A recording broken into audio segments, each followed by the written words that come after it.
Hi all, welcome to Steadicom MLT Academy. Kerala PSC laboratory technician എക്സാമിൻ്റെ previous questions ആണ് നമ്മൾ ഈ ഒരു വീഡിയോയിൽ ഡിസ്കസ് ചെയ്യാൻ പോകുന്നത്. നമ്മൾ DME ലാബ് ടെക്നീഷ്യൻ എക്സാമിന് ഇനി ഏകദേശം ഒരു 10 ഡേയ്സേ നമുക്ക് പ്രിപ്പയർ ചെയ്യാനുള്ളൂ. സോ അപ്പോൾ ആ ഒരു സമയം കൊണ്ട് നമുക്ക് പ്രിപ്പയർ ചെയ്യാനുള്ള ഒരു എളുപ്പ മെത്തേഡാണ് നമ്മൾ കേരള PSCയിൽ ചോദിച്ചിട്ടുള്ള പ്രീവിയസ് ക്വസ്റ്റ്യൻസും അത് റിലേറ്റഡ് ആയിട്ടുള്ള ഫാക്ട്സും പഠിച്ചു വെക്കുക എന്നുള്ളത്. സോ ഇവിടെ നമ്മൾ അതാണ് ചെയ്യാൻ പോകുന്നത്. കാറ്റഗറി നമ്പർ 61/2014 ഒരു ലാബ് ടെക്നീഷ്യൻ ക്വസ്റ്റ്യൻ പേപ്പറാണ് നമ്മളിവിടെ ഡിസ്കസ് ചെയ്യാൻ പോകുന്നത്. എന്തായാലും നമുക്ക് ക്വസ്റ്റ്യനിലേക്ക് കടക്കാം. First question, specimen containing blood can be fixed by option A formalin, option B methanol, option C isopropanol, option D Carnoy's fluid. അതായത് ബ്ലഡ് കണ്ടെയ്നിങ് സ്പെസിമെൻസ് ഉണ്ടാവില്ല, ഇപ്പോൾ സൈറ്റോളജി സ്പെസിമെൻസ് ഒക്കെ നമ്മൾ യൂസ് ചെയ്യുന്ന ഫിക്സേറ്റീവ് ഏതാണെന്നാണ് നമ്മളുടെ ക്വസ്റ്റ്യൻസ്.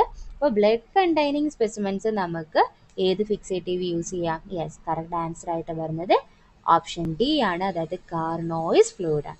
ഈ Carnoy's fluid blood containing cytology സ്പെസിമെൻസിനെ fix ചെയ്യാൻ വേണ്ടിയിട്ട് നമുക്ക് യൂസ് ചെയ്യാൻ പറ്റും. കാരണം ഈ കാർനോയിസ് ഫ്ലൂയിഡിൻ്റെ കണ്ടന്റ് എന്ന് പറയുന്നത് ക്ലോറോഫോമും അതുപോലെ തന്നെ എത്തനോളും ഗ്ലേഷ്യൽ അസറ്റിക് ആസിഡുമാണ്. ഇത് ഒരു ക്വസ്റ്റ്യൻ പേപ്പറിൽ ചോദിച്ചിട്ടുണ്ട് കേട്ടോ. Chloroform, ethanol and glacial acetic acid ആണ് ഈ കാർനോയിസ് ഫ്ലൂയിഡിൻ്റെ content.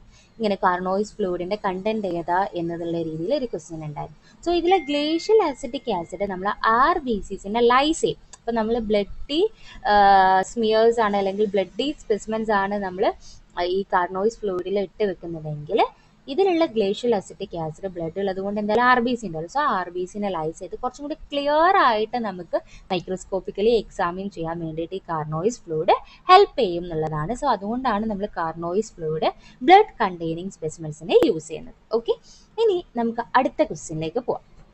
Next question, heparin prevent coagulation by option A chelation action, option B antithrombin action, option C activation of plasmin, option D preventing aggregation of platelets.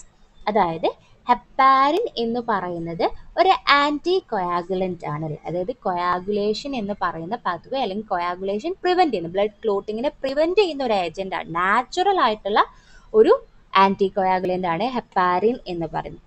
So ഈ ഒരു heparin എങ്ങനെയാണ് ഈ coagulation pathway അല്ലെങ്കിൽ കൊയാഗുലേഷനെ prevent ചെയ്യുന്നതെന്ന് ചോദിച്ചു കഴിഞ്ഞാൽ that is anti thrombin in action ആണ്. നമ്മൾ ത്രോംബിൻ്റെ ആൻറ്റി ത്രോംബിൻ ആക്ഷൻ ആണ് എന്ത് വരുന്നത്, നമ്മളെ ഹെപ്പാരിൻ്റെ മെക്കാനിസം ഓഫ് ആക്ഷൻ എന്ന് പറയുന്നത്. സോ എന്നാൽ നമുക്ക് പല ടൈപ്പ് ആൻറ്റി കൊയാഗുലൻസ് ഉണ്ട്. ഇപ്പോൾ EDTA, അതുപോലെ സോഡിയം സിട്രേറ്റ്, പലതിനും ഡിഫറെൻ്റ് ആയിട്ടുള്ള ഡിഫറെൻറ്റ് മെക്കാനിസം ഓഫ് ആക്ഷൻ ആണ് വരുന്നത് അല്ലേ. ഇപ്പോൾ കാൽഷ്യത്തിനെ കീലേറ്റ് ചെയ്യുന്ന ഒരു ടൈപ്പ് ഓഫ് ആൻറ്റി കൊയാഗുലൻ്റ് ആണ് ഈ EDTA എന്ന് പറയുന്നത്. ഓക്കെ, EDTA എന്താ ചെയ്യുക, കാൽഷ്യത്തിനെ കീലേറ്റ് ചെയ്തിട്ട് നമുക്ക് എന്ത് ചെയ്യും, കൊയാഗുലേഷൻ കാസ്കേഡ് അല്ലെങ്കിൽ കൊയാഗുലേഷൻ പാത്വേ എന്ത് ചെയ്യും, ഇൻഹിബിറ്റ് ചെയ്യും. സോ അതാണ് നമ്മുടെ EDTൻ്റെ ആക്ഷൻസ്. ഇപ്പം അതുപോലെ സോഡിയം സിട്രേറ്റ് എടുക്കുകയാണെങ്കിൽ സോഡിയം സിട്രേറ്റിൻ്റെയും ആക്ഷൻസ് കാൽഷ്യത്തിൻ്റെ സൊല്യൂബിലിറ്റി അല്ലെങ്കിൽ കാൽഷ്യം റിലേറ്റഡ് ആയിട്ടാണ് നമ്മൾ സോഡിയം സിട്രേറ്റും നമ്മളെ കൊയാഗുലേഷനെ പ്രിവെൻറ്റ് ചെയ്യുന്നത്. അതുപോലെ തന്നെ പിന്നെ ഇവിടെ ബാക്കിയുള്ള ഓപ്ഷൻസ് കൊടുത്തിരിക്കുന്നത് നമ്മളെ പ്രിവെൻറ്റിങ് അഗ്രിഗേഷൻ ഓഫ് പ്ലേറ്റ്ലെറ്റ്സ്. നമ്മളെ പ്ലേറ്റ്ലെറ്റിൻ്റെ അഗ്രിഗേഷനെ പ്രിവെൻറ്റ് ചെയ്യുന്ന ഒരു ഡ്രഗാണ് ആസ്പിരിൻ എന്ന് പറയുന്ന ഡ്രഗ് കേട്ടോ. ആസ്പിരിൻ നമുക്കറിയാം പ്ലേറ്റ്ലെറ്റ് കൗണ്ട് അല്ലെങ്കിൽ പ്ലേറ്റ്ലെറ്റിൻ്റെ നമ്പേഴ്സിൻ്റെ അല്ലെങ്കിൽ ഫംഗ്ഷൻ എഫക്റ്റ് ചെയ്യുന്ന ഒരു ഡ്രഗ് ഏതാണെന്ന് ചോദിച്ചു കഴിഞ്ഞാൽ ആസ്പിരിൻ ആണ്. സോ ഈ ആസ്പിരിൻ എന്താ ചെയ്യുന്നതെന്ന് വെച്ചാൽ നമ്മളെ പ്ലേറ്റ്ലെറ്റിൻ്റെ അഗ്രിഗേഷനെ പ്രിവെൻറ്റ് ചെയ്യുകയാണ് ചെയ്യുന്നത്. നെക്സ്റ്റ് ഇതിലുള്ള ഓപ്ഷൻ എന്ന് പറയുന്നത് ആക്ടിവേഷൻ ഓഫ് പ്ലാസ്മിൻ ആണ്. ഈ പ്ലാസ്മിൻ എന്ന് പറയുന്നത് നമുക്കറിയാം, നമുക്ക് ബ്ലഡ് ക്ലോട്ട് ചെയ്ത് കഴിഞ്ഞാൽ ഫൈബ്രിൻ ഫോം ചെയ്യും അല്ലേ. ഫൈബ്രിൻ ത്രെഡ് ഫോം ചെയ്തിട്ടാണ് ബ്ലഡ് കൊയാഗുലേഷൻ നടക്കുന്നത്. സോ അത് കഴിഞ്ഞതിന് ശേഷം ഈ ഫൈബ്രിനെ നമ്മൾ ബ്രേക്ക് ഡൗൺ ചെയ്യണം. കാരണം നമ്മളുടെ ബോഡീൻ്റെ ഉള്ളിൽ എപ്പോഴും ഒരു ക്ലോട്ട് പ്രസന്റ് ആയിരിക്കാൻ പറ്റില്ല. ബ്ലഡ് പ്രിവെൻറ്റ് ചെയ്യാൻ നമ്മുടെ ബോഡിയിൽ നിന്ന് ഒരു ലോസ് ഉണ്ടാവാതിരിക്കാൻ വേണ്ടി ബ്ലഡ് ക്ലോട്ട് ആയി കഴിഞ്ഞാൽ കുറച്ച് കഴിഞ്ഞാൽ അത് ഫൈബ്രിനോലൈറ്റിക് സിസ്റ്റം ഈ ഒരു ക്ലോട്ടിനെ റിമൂവ് ചെയ്യുന്നുണ്ട്.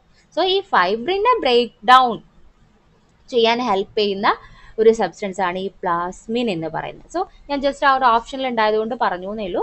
അപ്പോൾ ഇവിടെ നമ്മുടെ ക്വസ്റ്റ്യൻ എന്ന് പറയുന്നത് ഹെപ്പാരിൻ എന്ന് പറയുന്ന ഒരു നാച്ചുറൽ ആൻറ്റികോയാഗുലൻ്റ് ആണ്. അതിൻ്റെ മെക്കാനിസം ഓഫ് ആക്ഷൻ എന്ന് പറയുന്നത് ആൻറ്റി ത്രോംബിൻ ആക്ഷൻ ആണ്. അതുപോലെ തന്നെ ഈ ആൻറ്റികോയാഗുലൻ്റ് നമ്മൾ യൂസ് ചെയ്യുന്നത് എന്തിനൊക്കെയാണെന്ന് ചോദിച്ചു കഴിഞ്ഞാൽ നമ്മൾ ബ്ലഡ് ഗ്യാസ് അനാലിസിസിന് വേണ്ടിയിട്ട്, അതുപോലെ തന്നെ നമ്മൾ ഓസ്മോട്ടിക് ഫ്രെജിലിറ്റി ടെസ്റ്റിങ്ങിന് വേണ്ടിയിട്ടൊക്കെ നമുക്ക് എന്ത് യൂസ് ചെയ്യാം, ഈ ഹെപ്പാരിൻ എന്ന് പറയുന്ന ആൻറ്റികോയാഗുലൻ്റ് യൂസ് ചെയ്യാം. നമ്മൾ ഈ ഹെപ്പാരിൻ ആൻറ്റികോയാഗുലൻറ്റിനെ നമ്മൾ വാക്യുട്ടൈനർ യൂസ് ചെയ്യണമെങ്കിൽ അതിൻ്റെ ക്യാപ്പിൻ്റെ കളർ ഏതാണെന്നാണ് നമ്മൾ ക്വസ്റ്റ്യൻ എങ്കിൽ അത് അവിടെ നിങ്ങൾ ആൻസർ ചെയ്യേണ്ടത് ഗ്രീൻ കളറാണ്. ഹെപ്പാരിൻ്റെ ആൻറ്റികോയാഗുലൻറ്റിൻ്റെ ക്യാപ്പിൻ്റെ കളർ ഏതാണ്? ഗ്രീൻ കളറാണ്. ഓക്കെ, സോ ഇത്രയാണ് നമുക്ക് ഹെപ്പാരിനെ കുറിച്ച് ഇവിടെ പറയാനുള്ളത്. നെക്സ്റ്റ് നോക്കാം. നെക്സ്റ്റ് ക്വസ്റ്റ്യൻ എന്താണ്? Yes, amino acid from which creatine is formed? Option A arginine, glycine, methionine. Option B glycine, glutamic acid and valine. Option C methionine, arginine and glutamic acid. Option D arginine, glutamic acid and lysine. ഏതാണ് നമ്മൾ creatine amino acid from which creatine ഏത് amino ആസിഡിനാണ് creatine form ചെയ്തതെന്ന് ചോദിച്ചാൽ that is first option A ആണ് correct answer ആയിട്ട് വരുന്നത് അല്ലേ. അതായത് ആരൊക്കെയാണ്? ആർജിനിൻ, ഗ്ലൈസിൻ ആൻഡ് മെത്തിയോണിൻ എന്നാണ് നമ്മൾ എന്ത് ഫോം ചെയ്യുന്നത്? Yes, so creatine is formed from arginine, glycine and methionine. So അതുപോലെ തന്നെ നമ്മുടെ ക്രിയാറ്റിനിൻ എന്ന് പറയുന്നത് പ്രൊഡ്യൂസ് ചെയ്യുന്നത് എവിടെയാണെന്ന് ചോദിച്ചു കഴിഞ്ഞാൽ ദാറ്റ് ഈസ് മസിൽസ്. മസിൽസിൽ നിന്നാണ് നമ്മൾ എന്ത് പ്രൊഡ്യൂസ് ചെയ്യുന്നത്? ക്രിയാറ്റിനിൻ പ്രൊഡ്യൂസ് ചെയ്യുന്നത്. Creatine is formed from creatine phosphate. Creatine എവിടെ നിന്നാണ് ഉണ്ടാകുന്നത് ചോദിച്ചാൽ ക്രിയാറ്റിൻ ഫോസ്ഫേറ്റ് എന്നാണ് in muscle during energy metabolism. അല്ലെങ്കിൽ നമുക്ക് പറയാം മസിൽ മെറ്റബോളിസത്തിൻ്റെ എൻഡ് പ്രൊഡക്റ്റ് ആയിട്ട് ഓർ വേസ്റ്റ് പ്രൊഡക്റ്റ് ആയിട്ട് ഉണ്ടാവുന്ന സബ്സ്റ്റൻസ് ആണ് ക്രിയാറ്റിനിൻ എന്ന് പറയുന്നത്. അത് ഫോം ചെയ്യുന്നത് എവിടെ നിന്നാണ്?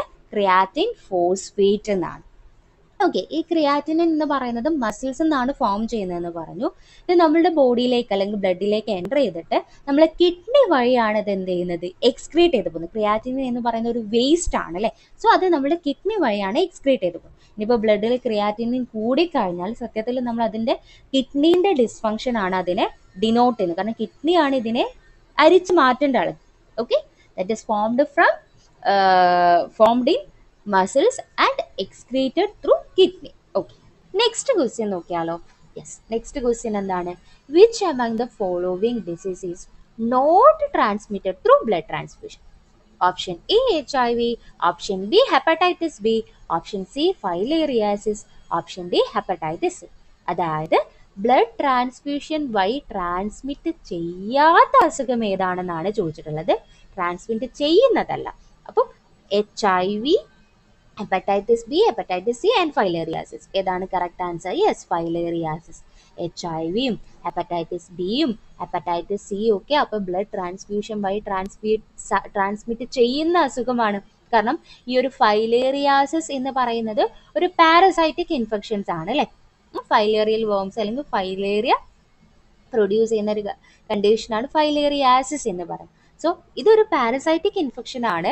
ഇത് ഒരു മനുഷ്യനിൽ നിന്ന് മറ്റൊരു മാനിലേക്ക് ട്രാൻസ്മിറ്റ് ചെയ്യുന്നത് മോസ്കിറ്റോ വഴിയാണ്. ബ്ലഡ് ട്രാൻസ്ഫ്യൂഷൻ വഴിയല്ല, മോസ്കിറ്റോ വഴിയാണ് ഈ ഫൈലേറിയാസിസ് ട്രാൻസ്മിറ്റ് ചെയ്യുന്നത്. അപ്പോൾ ഏതൊക്കെയാണ് ബ്ലഡ് ട്രാൻസ്ഫ്യൂഷൻ വഴി ട്രാൻസ്മിറ്റ് ചെയ്യുന്ന ഡിസീസസ് എന്ന് ചോദിച്ചു കഴിഞ്ഞാൽ കുറച്ച് വൈറസസും അതുപോലെ ബാക്ടീരിയാസും കുറച്ച് പാരസൈറ്റ്സും എന്ത് ചെയ്യാനുണ്ട്, നമുക്ക് പഠിക്കാനുണ്ട്. അപ്പോൾ ആദ്യം നമുക്ക് കുറച്ച് വൈറസസ് നോക്കാം. അപ്പോൾ HIV വൈറസ്, അതുപോലെ തന്നെ hepatitis B, hepatitis C, HTLV virus, അതുപോലെ വെസ്റ്റ് വൈറസ്, അതുപോലെ തന്നെ സൈറ്റോമെഗാലോ വൈറസ്. ഇതെല്ലാം ബ്ലഡ് ട്രാൻസ്ഫ്യൂഷൻ വഴി ട്രാൻസ്മിറ്റ് ചെയ്യുന്ന വൈറസസ് ആണ്. HIV, HTLV, അതുപോലെ cytomegalo virus, west Nile virus ഒക്കെ ബ്ലഡ് ട്രാൻസ്ഫ്യൂഷൻ വഴി ട്രാൻസ്മിറ്റ് ചെയ്യുന്ന വൈറസസുകളാണ്. ബ്ലഡ് ട്രാൻസ്ഫ്യൂഷൻ വഴി ട്രാൻസ്മിറ്റ് ചെയ്യുന്ന ബാക്ടീരിയാസ് ചോദിക്കുകയാണെങ്കിൽ നമുക്ക് പറയാം, ഒന്ന് ട്രിപ്പണിമ പല്ലിഡ്, ട്രിപ്പണിമ പലീഡം. ട്രിപ്പണിമ പലീഡം എന്ന് പറയുന്നത് സിഫിലിസ് ആണ് കോസ് ചെയ്യുന്നത് അല്ലെ. സിഫിലിസ് എന്ന് പറയുന്ന ഒരു അസുഖം ബ്ലഡ് ട്രാൻസ്ഫ്യൂഷൻ വഴി ട്രാൻസ്മിറ്റ് ചെയ്യുന്നതാണ്. അതുപോലെ തന്നെ നമ്മളെ ബൊറീലിയ, ബ്രുസെല്ല, റിക്കറ്റ്സിയ, ഇത്രയും ബാക്ടീരിയയൊക്കെ നമ്മുടെ ബ്ലഡ് ട്രാൻസ്ഫ്യൂഷൻ വഴി ട്രാൻസ്മിറ്റ് ചെയ്യുന്നതാണ്. ട്രിപ്പണിമ പലീഡം, ബൊറീലിയ, ബ്രുസെല്ല സ്പീഷ്യസ്, അതുപോലെ റിക്കറ്റ്സിയ, ഇതെല്ലാം ബ്ലഡ് ട്രാൻസ്ഫ്യൂഷൻ വഴി ട്രാൻസ്മിറ്റ് ചെയ്യുന്ന. ബൊറീലിയ ബർഗഡോഫെറിയ ആണ് കേട്ടോ. ഓക്കെ, ഇനി പാരസൈറ്റ്സ്, ബ്ലഡ് ട്രാൻസ്ഫ്യൂഷൻ വഴി പാരസൈറ്റ്സ് ഏതൊക്കെയാണെന്ന് ചോദിച്ചു കഴിഞ്ഞാൽ മലേറിയ, അതായത് പ്ലാസ്മോഡിയം. മലേറിയ എന്ന് പറയുന്നത് ബ്ലഡ് ട്രാൻസ്ഫ്യൂഷൻ വഴി ട്രാൻസ്മിറ്റ് ചെയ്യുന്ന ഒരു അസുഖമാണ്. അതുപോലെ തന്നെ ട്രിപ്പണോസോംസ്, ബെബീസിയ, ഇതെല്ലാം ബ്ലഡ് ട്രാൻസ്ഫ്യൂഷൻ വഴി ട്രാൻസ്മിറ്റ് ചെയ്യുന്ന അസുഖമാണ്. ഓക്കെ, അപ്പോൾ ഓർത്ത് വെക്കുക ഏതൊക്കെ വൈറസസ് ആണ് ബ്ലഡ് ട്രാൻസ്ഫ്യൂഷൻ വഴി ട്രാൻസ്മിറ്റ് ചെയ്യുന്നത്, ഏതൊക്കെ ബാക്ടീരിയാസ് ആണ് ബ്ലഡ് ട്രാൻസ്ഫ്യൂഷൻ വഴി ട്രാൻസ്മിറ്റ് ചെയ്യുന്നത്, ഏതൊക്കെ പാരസൈറ്റ്സ് ആണ് ബ്ലഡ് ട്രാൻസ്ഫ്യൂഷൻ വഴി ട്രാൻസ്മിറ്റ് ചെയ്യുന്നത്. ഇതുപോലെ എക്സെപ്റ്റ് ക്വസ്റ്റ്യൻസോ നോട്ട് ട്രാൻസ്മിറ്റഡ് എന്നുള്ള രീതിയിലൊക്കെ ക്വസ്റ്റ്യൻസ് വരാം എന്നുള്ളതാണ്. ഓക്കെ, നെക്സ്റ്റ് ക്വസ്റ്റ്യൻ ഏതാണ്? Which among the radiation is not called method of sterilization? Option A gamma ray, option B X-ray, option C cosmic ray, option D infrared radiation. അതായത് നമ്മൾ radiation methods ഉണ്ട് അല്ലെ. സ്റ്റെറിലൈസേഷനിലെ ഒരു മെത്തേഡാണ് radiation sterilisation method എന്ന്. അതിൽ not a cold method of radiation അല്ലെങ്കിൽ sterilisation അല്ലാത്തത് ഏതാണെന്നുള്ളത്. യെസ്, കറക്റ്റ് ആൻസർ എന്ന് പറയുന്നത് ഇൻഫ്രാറെഡ് റേഡിയേഷൻ ആണ്. അപ്പം ഈ പറഞ്ഞ x-ray, cosmic ray, gamma ray എല്ലാം കോൾഡ് മെത്തേഡ് ഓഫ് സ്റ്റെറിലൈസേഷൻ ആണ് അല്ലേ. കോൾഡ് മെത്തേഡ് ഓഫ് സ്റ്റെറിലൈസേഷൻ അല്ലെങ്കിൽ അയണൈസിങ് സ്റ്റെറിലൈസേഷൻ എന്ന് പറയാം. നമ്മൾ റേഡിയേഷൻ സ്റ്റെറിലൈസേഷൻ മെത്തേഡിനെ അയണൈസിങ് സ്റ്റെറിലൈസേഷൻ മെത്തേഡ് എന്നും നോൺ അയണൈസിങ് സ്റ്റെറിലൈസേഷൻ മെത്തേഡ് എന്നും പറയാറുണ്ട്. അയണൈസിങ് സ്റ്റെറിലൈസേഷൻ മെത്തേഡ് എന്ന് പറഞ്ഞാൽ ഈ x-ray, gamma ray, cosmic ray ഒക്കെ യൂസ് ചെയ്തിട്ട് നമ്മൾ സ്റ്റെറിലൈസ് ചെയ്യുന്ന മെത്തേഡാണ് അയണൈസിങ് സ്റ്റെറിലൈസേഷൻ മെത്തേഡ്.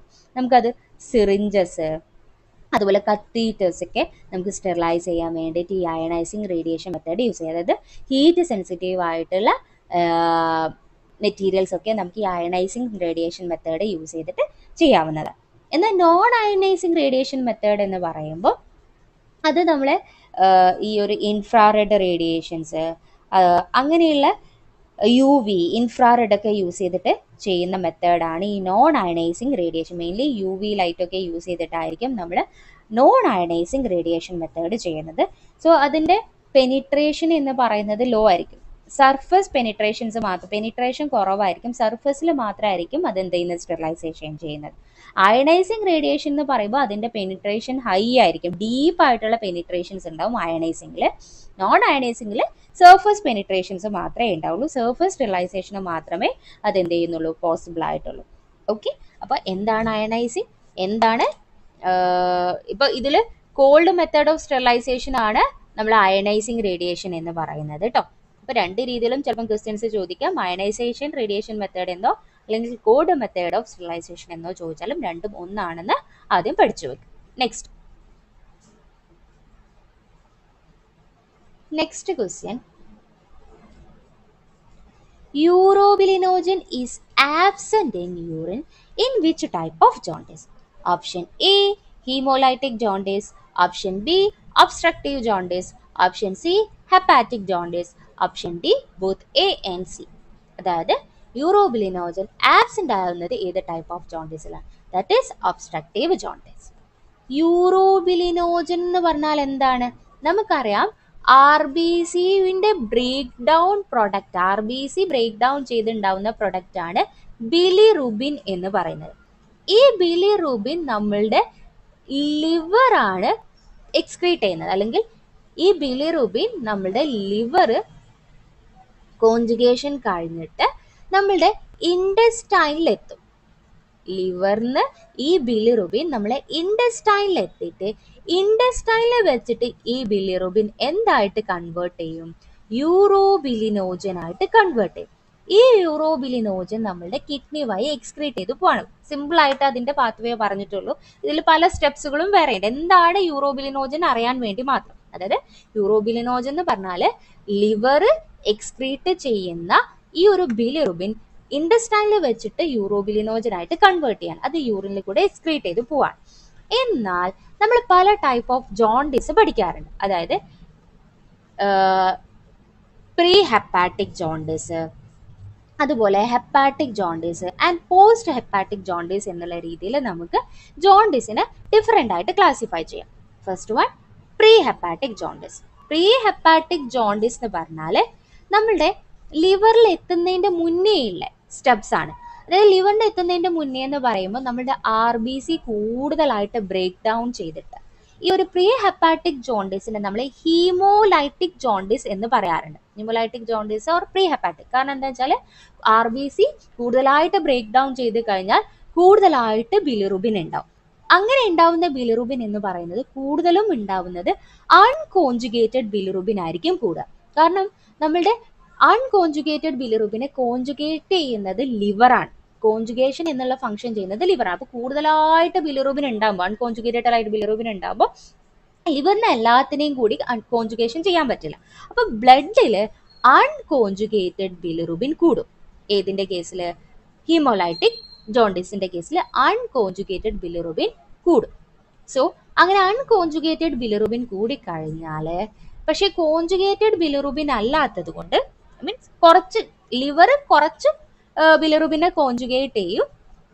സോ അതുകൊണ്ട് നമ്മൾ സാധാരണ കോൺജുഗേറ്റ്, ലിവറിന് പ്രശ്നമൊന്നും ഇല്ലാത്തത് കൊണ്ട് ലിവർ കുറേ എണ്ണത്തിന് കോൺജുഗേറ്റ് ചെയ്യും. അത് ഇൻഡസ്റ്റൈനിൽ എത്തും. അത് എന്തായിട്ട് മാറുന്നുണ്ട്? യൂറോബിലിനോജൻ ആയിട്ട് കൺവേർട്ട് ചെയ്യുന്നുണ്ട്. ഇൻഡസ്റ്റൈനിൽ യൂറോബിലിനോജൻ ആയിട്ട് കൺവേർട്ട് ചെയ്യും. സോ അതുകൊണ്ട് യൂറിനിൽ യൂറോബിലിനോജൻ പ്രസന്റ് ആയിരിക്കും. ഓക്കെ, യൂറോബിലിനോജൻ പ്രസന്റ് ആയിരിക്കും പ്രീ ഹെപ്പാറ്റിക് ജോണ്ടിസിന്റെ കേസിൽ. എന്നാൽ ഹെപ്പാറ്റിക് ജോണ്ടിസിന്റെ കേസിൽ, ഹെപ്പാറ്റിക് ജോണ്ടിസ് എന്ന് പറയുമ്പോൾ ലിവറിനാണ് പ്രശ്നം വരുന്നത്. ലിവറിന് എന്തെങ്കിലും ഹെപ്പറ്റൈറ്റിസ് പോലെയുള്ള കണ്ടീഷൻസ് ഒക്കെ വന്നിട്ട്, അല്ലെങ്കിൽ സിറോസിസ് ഒക്കെ പോലെയുള്ള കണ്ടീഷൻസ് വന്നിട്ട് ലിവറിന് കോൺജുഗേഷൻ ചെയ്യാൻ പറ്റില്ല. ലിവറിന്റെ കോൺജുഗേഷനെയാണ് എഫക്ട് ചെയ്യുന്നത്. ഓക്കെ, സോ അതുകൊണ്ട് conjugated and both unconjugated bilirubin, conjugated ബിലിറുബിനും അൺകോൺജുഗേറ്റഡ് ബിലിറുബിനും എന്തിൽ കൂടും? ഈ ഹെപ്പാറ്റിക് ജോണ്ടിസിന്റെ കേസിൽ കൂടും. അൺകോൺജുഗേറ്റഡും കോൺജുഗേറ്റഡ് ബിലിറുബിനും നമ്മളെ ഹെപ്പാറ്റിക് ജോണ്ടിസിന്റെ കേസിൽ കൂടുന്നുണ്ട്. സോ അതേപോലെ തന്നെ ഈ കോൺജുഗേറ്റഡ് ബിലിറുബിൻ ആണെങ്കിൽ ഇൻഡസ്റ്റൈനിൽ വന്നിട്ട് എന്ത് നടക്കുന്നുണ്ട്? നമ്മൾ യൂറോബിലിനോജൻ ആയിട്ട് കൺവേർട്ട് ചെയ്തിട്ട് യൂറോബിലിനോജൻ എന്ത് ചെയ്യുന്നുണ്ട്? കിഡ്നിയിൽ കൂടെ എക്സ്ക്രീറ്റ് ചെയ്ത് പോകുന്നുണ്ട്. കിഡ്നിയിലൂടെ യൂറിനിലൂടെ എക്സ്ക്രീറ്റ് ചെയ്ത് പോകും. എന്നാൽ പോസ്റ്റ് ഹെപ്പാറ്റിക് ജോണ്ടിസിന്റെ കേസിൽ, പോസ്റ്റ് ഹെപ്പാറ്റിക് ജോണ്ടിസ് എന്ന് പറഞ്ഞാൽ നമ്മളുടെ ലിവറിനും പ്രശ്നമില്ല, RBC ബ്രേക്ക് ഡൗൺ ഒക്കെ നോർമലാണ്. പക്ഷേ മര്യാദയ്ക്ക് ലിവർ എക്സ്ക്രീറ്റ് ചെയ്ത ബിലിറുബിൻ, ഈ ബിലിറുബിൻ അല്ലെങ്കിൽ ലിവർ എക്സ്ക്രീറ്റ് ചെയ്ത ബിലിറുബിൻ അല്ലെങ്കിൽ യൂറോബിലിനോജൻ നമ്മളുടെ ബൈൽ ഡക്റ്റിൽ എന്താവുകയാണ്? ബ്ലോക്ക് ആവുകയാണ്. സോ ആ ബ്ലോക്ക് ആവുന്നത് കൊണ്ട് തന്നെ യൂറിനിൽ കൂടെ ആര് പാസ് ചെയ്യില്ല? ബ്ലഡിൽ യൂറോബിലിനോജൻ, ബ്ലഡിൽ ഉണ്ടാവുന്ന ബിലിറുബിൻ എന്ന് പറയുന്നത് കൂടും. ഏത് ബിലിറുബിനാ? കോൺജുഗേറ്റഡ് ബിലിറുബിൻ ആയിരിക്കും പോസ്റ്റ് ഹെപ്പാറ്റിക്കിൽ കൂടുന്നത്. കാരണം എന്താണെന്ന് വെച്ചാൽ ലിവർ കോൺജുഗേഷൻ കഴിഞ്ഞിട്ട് പിന്നെ ബൈഡക്റ്റിൽ ഉണ്ടാവുന്ന ബ്ലോക്ക് ആണ് അല്ലേ. അപ്പോൾ കോൺജുഗേറ്റഡ് ബിലിറുബിൻ ആണ് ബ്ലഡിൽ കൂടുന്നത്. യൂറോബിലിനോജൻ ഡിക്രീസ് ചെയ്യും. കാരണം എന്താ? ഇൻഡസ്റ്റൈനിൽ എത്തിയിട്ട് ബിലിറുബിൻ ഇൻഡസ്റ്റൈനിൽ എത്തിയിട്ട് യൂറോബിലിനോജൻ ആയിട്ട് മാറുന്നില്ല. കാരണം അവിടെ ബ്ലോക്ക് ആക്കി കിടക്കാണ്. ബിലിറുബിൻ ഉണ്ടാവുന്നുണ്ട്, കോൺജുഗേഷനും നടക്കുന്നുണ്ട്, പക്ഷെ അവിടെ ഉണ്ടാവുന്ന ബിലിറുബിൻ ബൈൽ ഡക്റ്റിൽ ബ്ലോക്ക് ആയി കിടക്കുന്നത് കൊണ്ട് യൂറോബിലിനോജൻ ആയിട്ട് ഇൻഡസ്റ്റൈനിൽ നിന്ന് മാറുന്നില്ല. സോ ആ ഒരു കേസിലാണ് യൂറോബിലിനോജന്റെ യൂറിനിൽ യൂറോബിലിനോജൻ ഡിക്രീസ് ചെയ്യുക അല്ലെങ്കിൽ ആബ്സെന്റ് ആയിട്ടായിരിക്കും പോസ്റ്റ് ഹെപ്പാറ്റിക് ജോണ്ടിസിൽ കാണുന്നത്. ആ പോസ്റ്റ് ഹെപ്പാറ്റിക് ജോണ്ടിസ് ബൈലിലുള്ള ഒബ്സ്ട്രക്ഷൻസ് കാരണമാണ് ഉണ്ടാവുന്നത് കൊണ്ട് നമുക്ക് post hepatic jaundice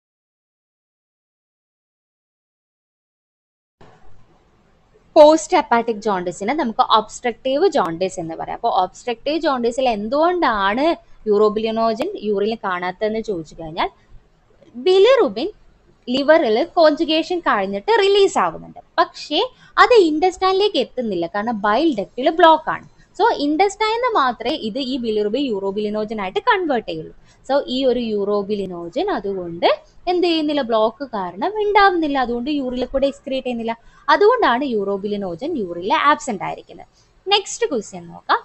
pH of Sabrous destros agar medium is option A 5.8 to 6, option B 4.2 to 5.2, option C 5.4 to 5.6, option D 6 to 6.4. നമ്മുടെ സാബ്രോസ് ഡെസ്ട്രോസ് അഗാർ ഓർ SDA മീഡിയത്തിന്റെ pH എന്ന് പറയുന്നത് 5.4 to 5.6 ആണ്. ഈ SDA മീഡിയം എന്ന് പറയുന്നത് നമ്മൾ എന്തിനാണ് യൂസ് ചെയ്യുന്നത്? ഫംഗസിന്റെ കൾച്ചറിന് വേണ്ടിയിട്ടാണ്. ഫംഗസിന്റെ കൾച്ചറിന് വേണ്ടിയിട്ടാണ് SDA മീഡിയം യൂസ് ചെയ്യുന്നത്.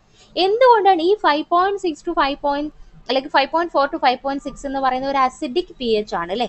കാരണം എന്തുകൊണ്ടാണ് ഈ ഫംഗൽ കൾച്ചറിന് SDA മീഡിയത്തിന് അസിഡിക് pH എന്ന് ചോദിച്ചു കഴിഞ്ഞാൽ, സോ ഈ ഒരു pHൽ ബാക്ടീരിയൽ ഗ്രോത്ത് ഇൻഹിബിറ്റ് ചെയ്യും. കാരണം നമുക്ക് ഇവിടെ ഫംഗസ് ആണ് വളരുന്നത്. ഇപ്പൊ നമ്മളൊരു സ്പെസിമെൻ എടുക്കുന്ന സമയത്ത്, കൾച്ചർ ചെയ്യുന്ന സമയത്ത് അവിടെ ബാക്ടീരിയയും കൂടി കയറി വളരാം അല്ലേ? പക്ഷെ SDA മീഡിയം നമ്മൾ യൂസ് ചെയ്യുന്നത് ഫംഗസിന്റെ ഐഡന്റിഫിക്കേഷന് വേണ്ടിയിട്ടാണ്. സോ ഈ ഒരു pHൽ നമ്മൾ ബാക്ടീരിയന്റെ ഗ്രോത്ത് മാക്സിമം ഇൻഹിബിറ്റ് ചെയ്യാൻ വേണ്ടിയിട്ടാണ് ഈ ഒരു pH നമ്മൾ SDA മീഡിയത്തിന് മെയിൻറ്റെയിൻ ചെയ്യുന്നത്. ഓക്കെ, ഇനി next question. which among these is known as bad cholesterol? Option A HDL, option B LDL, option C IDL, option D VLDL. ഏതാണ് കറക്റ്റ് ആൻസർ ആയിട്ട് വരുന്നത്? യെസ്, ബാഡ് കൊളസ്ട്രോൾ എന്ന് പറയുന്നത് LDL ആണ്, law density lipoprotein ആണ് ഈ LDL എന്ന് പറഞ്ഞാൽ. അപ്പോൾ LDL എന്തുകൊണ്ടാണ് ഈ ബാഡ് കൊളസ്ട്രോൾ എന്ന് പറഞ്ഞതെന്ന് ചോദിച്ചാൽ, നമ്മൾ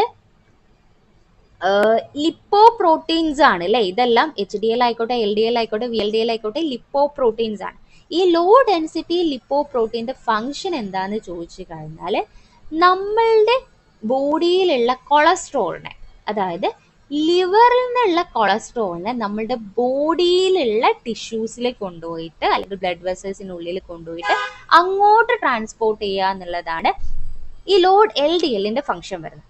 കാരണം എന്താണ്, ലിവറിലുള്ള ഈ ഒരു കൊളസ്ട്രോളിനെ നമ്മളുടെ ബോഡിയിലുള്ള ഈ ബ്ലഡ് വെസൽസിന്റെ ഉള്ളിലേക്ക് ഒക്കെ ട്രാൻസ്പോർട്ട് ചെയ്ത് അവിടെ അടിഞ്ഞു കൂടുന്ന സമയത്ത് നമുക്കറിയാം, നമ്മളെ ബ്ലഡ് വെസൽസിലൊക്കെ ഫാറ്റ് അടിഞ്ഞു കൂടിക്കഴിഞ്ഞാൽ നമുക്ക് അതെറോസ്ക്ലിറോസിസ് പോലെയുള്ള കണ്ടീഷൻസ് വരും അല്ലേ? ഫാറ്റ് ഡെപ്പോസിറ്റ് ആയി കഴിഞ്ഞാൽ നമുക്ക് ബ്ലഡ് പാസ് ചെയ്യുന്നതിലൊക്കെ ബുദ്ധിമുട്ടുണ്ടാവില്ലേ? സോ അത് അങ്ങനെ ചെയ്ത് കഴിഞ്ഞാൽ നമ്മുടെ ബോഡിക്ക് അത് ബുദ്ധിമുട്ടാണ്. സോ അതുകൊണ്ടാണ് അതിനെ ബാഡ് കൊളസ്ട്രോൾ എന്ന് പറയുന്നത്. എന്നാൽ HDL എന്താ ചെയ്യുക? ഇതിന്റെ നേരെ തിരിച്ചുള്ള പണിയാണ് എടുക്കുക. സോ അതെന്ത് ചെയ്യും? യെസ്, HDL നമ്മളുടെ ബോഡിയിലുള്ള അല്ലെങ്കിൽ ബ്ലഡ് വെസൽസിലൊക്കെയുള്ള കൊളസ്ട്രോളിനെ തിരിച്ച് ലിവറിലേക്ക് കൊണ്ടുവരികയാണ്, മെറ്റബോളിസത്തിന് വേണ്ടിയിട്ട് ലിവറിലേക്ക് കൊണ്ടുവരികയാണ് ചെയ്യുന്നത് ഈ HDL. അതുകൊണ്ടാണ് മൂപ്പരെ നമ്മൾ എന്ത് പറയുന്നത്? ഗുഡ് കൊളസ്ട്രോൾ എന്ന് പറയുന്നത്. അത് ഓർത്തോ ജസ്റ്റ്. HDL ഏതാണ്, VLDL ഏതാണ്, സോറി HDL ഏതാണ്, LDL ഏതാണ് ഓർത്ത് വെക്കണം. അതിൻ്റെ ഫങ്ഷൻസും കൃത്യമായിട്ട് നമ്മൾ ഓർത്ത് വെക്കണം. എന്നാൽ മാത്രമേ നമുക്ക് ഏതാണ് ഗുഡ് കൊളസ്ട്രോൾ ഏതാണ് ബാഡ് കൊളസ്ട്രോൾ എന്നുള്ളത് മനസ്സിലാവുള്ളൂ. ഓക്കെ, സോ ഇനി VLDL പറയുകയാണെങ്കിൽ നമ്മൾ വെരി ലോ ഡെൻസിറ്റി ലിപ്പോപ്രോട്ടീൻ എന്നുള്ളതാണ്. സോ നമ്മൾ ട്രൈഗ്ലിസറൈഡ്സിനെ ലിവറിന് ട്രാൻസ്പോർട്ട് ചെയ്യുക എന്നുള്ളതാണ് ആരുടെ ഫങ്ഷൻ? ഈ ഒരു VLDLന്റെ ഫങ്ഷൻ വരുന്നത്. ഓക്കെ, സോ അത്രയാണ് നമുക്ക് ആ ഒരു ക്വസ്റ്റ്യനിൽ ഡിസ്കസ് ചെയ്യാനുള്ളത്. നെക്സ്റ്റ് ക്വസ്റ്റ്യൻ നോക്കാം. Next question, pick up the statement that is not true with respect to haemophilus influenzae. Option A growth on chocolate agar medium, option B pleomorphism, option C satellitism, option D resistance to refrigeration.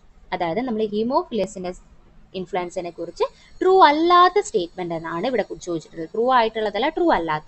Correct answer ഏതാണ്? Yes, resistance to refrigeration എന്നുള്ള statement ആണ് true അല്ലാത്ത statement. അതായത് നമ്മൾ Haemophilus influenzae, sorry D ആണ് correct answer. Haemophilus influenzae എന്ന് പറയുന്നത് ഒരു ഗ്രാം നെഗറ്റീവ് കൊക്കോബാസിലയാണ്. സോ ഇത് പ്ലിയോമോർഫിസം എക്സിസ്റ്റ് ചെയ്യുന്നുണ്ട്. കാരണം എന്താണെന്ന് വെച്ചാൽ അത് ഡിഫറെൻറ്റ് മോർഫോളജിയിൽ അതിന് എക്സിസ്റ്റ് ചെയ്യാൻ പറ്റും. ഈ ഹിമോഫിലസ് ഇൻഫ്ലുവൻസയ്ക്ക് അത് ഡിഫറെൻറ്റ് മോർഫോളജിയിൽ അത് എക്സിസ്റ്റ് ചെയ്യാൻ പറ്റും. സോ ആ ഒരു പ്രോപ്പർട്ടിനെയാണ് നമ്മൾ പ്ലിയോമോർഫിസം എന്ന് പറയുന്നത്. അപ്പോൾ ഹിമോഫിലസ് ഇൻഫ്ലുവൻസ ഷോസ് പ്ലിയോമോർഫിസം. പിന്നെ ഈ ഒരു ബാക്ടീരിയ എന്ന് പറയുന്നത് ചോക്ലേറ്റ് അഗാറിലാണ് നമുക്ക് ഗ്രോത്ത് തരുന്നത്. കാരണം നമുക്ക് എന്താണെന്ന് വെച്ചാൽ ഹീമോഫിലസ് ഇൻഫ്ലുവൻസയ്ക്ക് അതിൻ്റെ ഗ്രോത്തിന് 2 ഫാക്ടേഴ്സ് വേണം, എക്സ് ഫാക്ടറും ആൻഡ് വി ഫാക്ടറും. X and we factor, X factor എന്ന് പറയുന്നത് ഹെമീൻ ആണ്, വി ഫാക്ടർ എന്ന് പറയുന്നത് NAD ആണ്.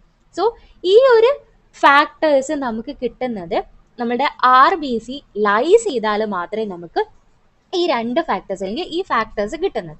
സോ അതുകൊണ്ട് തന്നെ നമുക്ക് ബ്ലഡ് അഗാറിൽ ഹീമോഫിലസ് ഇൻഫ്ലുവൻസ ഗ്രോ ചെയ്യില്ല. ഈ 2 ഫാക്ടേഴ്സും വേണ്ടതുകൊണ്ട് ഈ ഒരു RBC ലൈസ് ആയിട്ടുള്ള ചോക്ലേറ്റ് അഗേഴ്സിലായിരിക്കും എന്ത് ചെയ്യുന്നത്, ഈ ഹീമോഫിലസ് ഇൻഫ്ലുവൻസ ഗ്രോത്ത് തരുന്നത്. അപ്പോൾ അതും ട്രൂ ആയിട്ടുള്ള സ്റ്റേറ്റ്മെന്റ് ആണ്. പിന്നെ അടുത്തത് സാറ്റലൈറ്റിസം. സാറ്റലൈറ്റിസം എന്ന് പറയുന്നത് നമ്മളുടെ ഈ ഹിമോഫിലസ് ഇൻഫ്ലുവൻസ സാറ്റലൈറ്റിസം എന്ന് പറയുന്ന പ്രോപ്പർട്ടി എക്സിബിറ്റ് ചെയ്യുന്ന അല്ലെങ്കിൽ കാണിക്കുന്നുണ്ട്. കാരണം സാറ്റലൈറ്റിസം എന്ന് പറയുകയാണെങ്കിലും നമ്മളുടെ സ്റ്റാഫ് ഓറിയസിന് ചുറ്റും നമ്മൾ ഈ ഒരു ഹിമോഫിലസിനെ ഗ്രോ ചെയ്യിപ്പിച്ചു കഴിഞ്ഞാൽ സോ അത് എന്ത് ചെയ്യും, ഒരു സാറ്റലൈറ്റ് ഗ്രോത്ത് ഷോ ചെയ്യുന്നുണ്ട്. സോ അതിനെയാണ് നമ്മൾ സാറ്റലൈറ്റിസം എന്ന് പറയുന്നത്. സോ ഇത് നമുക്ക് എന്ത് ചെയ്യാം, ഈ സാറ്റലൈറ്റിസം എന്ന് പറയുന്നതും ഹീമോഫിലസ് ഇൻഫ്ലുവൻസന്റെ ഒരു ബെസ്റ്റ് പ്രോപ്പർട്ടിയാണ്. അപ്പോൾ ഇതൊന്നും അല്ലാത്തത് പിന്നെ റെസിസ്റ്റൻസ് റെഫ്രിജറേഷൻ ആണ്. കാരണം റെഫ്രിജറേറ്റ് ചെയ്ത് കഴിഞ്ഞാൽ അത് റെസിസ്റ്റൻസ് കാണിക്കും. അങ്ങനെയല്ല, ഹീമോഫിലസ് ഇൻഫ്ലുവൻസ എന്ന് പറയുന്ന റെഫ്രിജറേഷന് സെൻസിറ്റീവ് ആണ്. നമ്മൾ കോൾഡ് ടെമ്പറേച്ചറിൽ കീപ്പ് ചെയ്യുകയാണെങ്കിൽ ഈ ഹീമോഫിലസ് ഇൻഫ്ലുവൻസ ചത്തുപോകും, റെസിസ്റ്റൻസ് ഒന്നും കാണിക്കില്ല. അപ്പോൾ ഈ ഹിമോഫിലസ് ഇൻഫ്ലുവൻസ ഇപ്പോൾ ഫോർ എക്സാമ്പിൾ ഈ ഹിമോഫിലസ് ഇൻഫ്ലുവൻസ മെനിഞ്ചൈറ്റിസ് കോസ് ചെയ്യും. അപ്പോൾ CSF സാമ്പിൾ എല്ലാം നമ്മൾ റെഫ്രിജറേറ്റ് ചെയ്യുന്ന സമയത്ത്, ഹിമോഫിലസ് ഉള്ള സാമ്പിൾ നമ്മൾ റെഫ്രിജറേറ്റ് ചെയ്യുന്ന സമയത്ത് ആ ഹിമോഫിലസ് ചത്തുപോകും. അതുകൊണ്ട് നമ്മൾക്ക് എന്താണ് പറയാനുള്ളത്, റെസിസ്റ്റൻസ് റെഫ്രിജറേഷൻ എന്നല്ല, സെൻസിറ്റീവ് ടു റെഫ്രിജറേഷൻ എന്നുള്ളതാണ് ട്രൂ ആയിട്ടുള്ള statement. So correct answer D ആണ്. ഓക്കെ, ഇനി last question. Choose the method used for the estimation of blood urea. Option A Lieberman-Burchard reaction, option B Jobs reaction, option C Berthelot reaction, option D Vandenberg reaction. ഏതാണ് correct answer ആയിട്ട് വരുന്നത്? Yes, blood urea എസ്റ്റിമേഷന് നമ്മൾ use ചെയ്യുന്നത് ബെർത്തലോട്ട് reaction ആണ്. കാരണം ബാക്കിയുള്ള reactions options A ലേബർമാൻ-ബർച്ചാർഡ് method നമ്മൾ use ചെയ്യുന്നത് എന്തിനു വേണ്ടിയിട്ടാണ്? കൊളസ്ട്രോളിൻ്റെ എസ്റ്റിമേഷന് വേണ്ടിയിട്ടാണ് ലേബർമാൻ ആൻഡ് ബർച്ചാർഡ് മെത്തേഡ് യൂസ് ചെയ്യുന്നത്. അതേപോലെ തന്നെ നമ്മൾ ഈ ഒരു ജാഫ് റിയാക്ഷൻ യൂസ് ചെയ്യുന്നത് എന്തിനാന്ന് വെച്ചാൽ ക്രിയാറ്റിൻ്റെ എസ്റ്റിമേഷന് വേണ്ടിയിട്ടാണ് ജാഫ് റിയാക്ഷൻ യൂസ് ചെയ്യുന്നത്. വാൻഡൻബർഗ് റിയാക്ഷൻ യൂസ് ചെയ്യുന്നത് നമ്മൾ ബിലിറുബിൻ്റെ എസ്റ്റിമേഷന് വേണ്ടിയിട്ടാണ്. സോ ബെർത്തലോട്ട് മെത്തേഡ് നമ്മൾ യൂസ് ചെയ്യുന്നത് യൂറിയൻ്റെ എസ്റ്റിമേഷന് വേണ്ടിയിട്ടാണ്. ഈ ബെർത്തലോട്ട് മെത്തേഡിൻ്റെ പ്രിൻസിപ്പിൾ എന്താണെന്ന് ചോദിച്ചു കഴിഞ്ഞാൽ നമ്മൾ ഈ യൂറിയേസ് എൻസൈമിൻ്റെ പ്രസൻസിൽ ഹൈഡ്രോലൈസ് ചെയ്തിട്ട് അമോണിയ ആയിട്ട് കൺവേർട്ട് ചെയ്യും. യൂറിയേസ് എൻസൈമിൻ്റെ പ്രസൻസിൽ ഹൈഡ്രോലൈസ് ചെയ്തിട്ട് അമോണിയ ആയിട്ട് കൺവേർട്ട് ചെയ്യും. ഈ അമോണിയ പിന്നെ നമ്മളുടെ ആൽക്കലൈൻ ഹൈപ്പോക്ലോറേറ്റും സോഡിയം സാലിസിലേറ്റും ആയിട്ട് റിയാക്ട് ചെയ്യും in the presence of sodium nitroprusside. Sodium നൈട്രോപ്രോസൈഡിൻ്റെ പ്രസൻസിൽ ഈ ആൽക്കലൈൻ ഹൈപ്പോക്ലോറേറ്റും സോഡിയം സാലിസിലേറ്റും ആയിട്ട് റിയാക്ട് ചെയ്തിട്ട് നമുക്കൊരു ഗ്രീൻ കളർ തരുകയാണ് ചെയ്യുന്നത്. സോ അങ്ങനെയാണ് നമുക്ക് എന്ത് ചെയ്യുന്നത്, ഈ ഒരു ബെർത്തലോട്ട് മെത്തേഡിൻ്റെ പ്രിൻസിപ്പിൾ വരുന്നത്. സോ അതുപോലെ തന്നെ ഈ യൂറിയയ്ക്ക് വേണ്ടിയിട്ട് നമ്മൾ യൂസ് ചെയ്യുന്ന മറ്റൊരു മെത്തേഡാണ് ഡാം TSC മെത്തേഡ്. അതും ചിലപ്പോൾ വേണമെങ്കിൽ ക്വസ്റ്റ്യൻ പേപ്പറിൽ ചോദിക്കാം. Dam TSC diacetyl monoxide method എന്ന് പറയുന്നതും നമ്മൾ യൂറിയയ്ക്ക് വേണ്ടിയിട്ട് യൂസ് ചെയ്യുന്ന ഒരു മെത്തേഡാണ്. സോ ഇത്രയും ക്വസ്റ്റ്യൻസ് ആണ് നമ്മൾ ഈ ഒരു വീഡിയോയിൽ ചെയ്യുന്നത്. സോ വീഡിയോ യൂസ്ഫുൾ ആയിട്ടുണ്ടെങ്കിൽ നിങ്ങൾ തീർച്ചയായിട്ടും കമൻറ്റ് ചെയ്യുക. സോ ഇനി PPT ഉണ്ടാക്കിയിട്ട് വീഡിയോസ് ഇടാനുള്ള സമയം ഉണ്ടാവില്ല. സോ ഈ ഒരു മെത്തേഡിൽ നിങ്ങൾക്ക് ക്വസ്റ്റ്യൻ ഡിസ്കഷൻ വേണമെന്നുണ്ടെങ്കിലും നമ്മളെ കമൻറ്റ് ബോക്സിൽ അറിയിക്കുക. Thank you.